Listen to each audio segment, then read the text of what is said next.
Oi, gente, tudo bom? Ó, pra quem não me conhece, meu nome é Gilson. Para quem me conhece, meu nome continua sendo Gilson, tá certo? Isso aqui, na verdade, é um primeiro vídeo de quem tá tentando realizar um sonho, que é fazer um canal de YouTube, né? Não sei se vai dar certo, não sei como vai ser a periodicidade, não sei se eu vou encontrar alguém que me ajude a editar esse vídeo, tá certo? Eu sei que, por enquanto, eu tô aqui no meu escritório. Eu tenho um escritório que fica nos fundos da minha casa, que eu divido com um amigo da minha turma de doutorado. Eu sou antropólogo, tô no terceiro ano de doutorado em antropologia.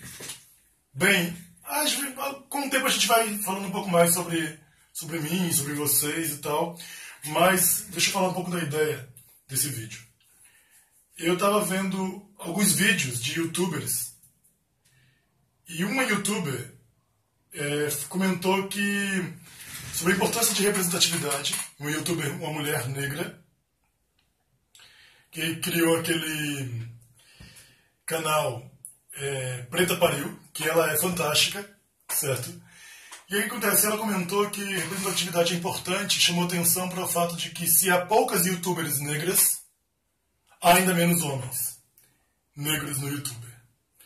Então esse vídeo surge como uma primeira tentativa de um homem negro, certo? Eu sou negro, falar sobre negritude e outros temas que sejam pertinentes e que vocês possam contribuir, se isso aqui colar, certo? Para que a gente vai discutindo. Então o que acontece? Eu estou no meu escritório, como eu já disse. Essa aqui é uma representação de uma entidade das religiões de matriz afro, chamada Oxum, um Oxum Opará, e depois a gente pode conversar sobre isso, porque eu quero, se isso aqui vingar, se vocês gostarem, chamar pessoas que entendam mais do que eu sobre esses assuntos, mas o Oxum Opará é uma das orixás, é uma Iabá, orixá das águas doces, certo? Mas depois a gente explica mais sobre isso. Bem, então é isso. A ideia desse possível canal é que a gente troque ideias sobre negritude, sobre masculinidade, gênero, igualdade, masculinidade negra, certo?